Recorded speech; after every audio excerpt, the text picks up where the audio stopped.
que le président Edgar Faure a indiqué sur quelle voie devait s'engager aujourd'hui la France dans l'affaire marocaine. Je vous le dis franchement, j'estime que c'est une chance pour la France que d'avoir affaire à des hommes qui se disent nationalistes, qui sont à la tête de partis politiques nationalistes et qui sont venus nous dire, notamment à Aix-les-Bains, nous voulons l'indépendance, c'est entendu, mais d'abord avec des étapes. Et même quand nous l'aurons acquise, nous ne voulons pas nous séparer de la France. Indépendants, libres et égaux, nous resterons avec vous dans l'interdépendance, nous créerons une communauté franco-marocaine, et ces hommes, nous voulons les écarter, ces hommes qui portent à l'avenir.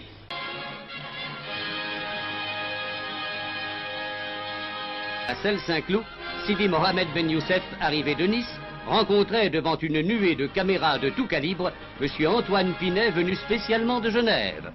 La fin du problème marocain est maintenant en vue. En même temps que M. Antoine Pinet reconnaissait au nom du gouvernement français Sidi Mohamed Ben Youssef comme souverain du Maroc. Dès le lendemain, à l'Arc de l'Étoile, le souverain accomplissait le premier acte solennel de son nouveau règne en allant s'incliner sur la tombe du soldat inconnu.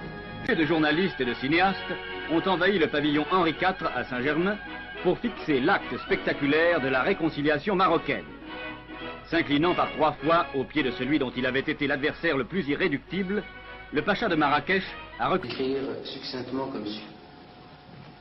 Le Maroc, je ne le conçois pas éloigné ou séparé de la France. C'est en souverain que Sidi Mohamed Ben Youssef, redevenu Mohamed V, sultan du Maroc, a quitté la France pour retrouver son trône après 2 années d'absence. Accompagné de ses fils, le sultan a pris l'avion mis à sa disposition par le gouvernement français, après avoir remercié le peuple français de son accueil et affirmé la continuité de l'amitié franco-marocaine.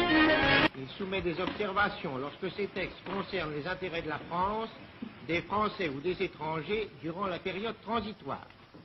Sa Majesté Mohamed V, sultan du Maroc, dispose d'une armée nationale. La France prête son assistance au Maroc pour la constitution de cette armée. Le statut actuel de l'armée française au Maroc demeure inchangé durant la période transitoire.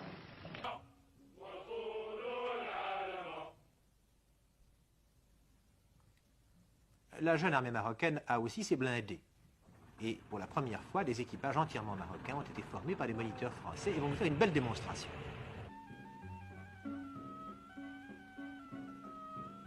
Des moniteurs forment de futurs spécialistes des transmissions.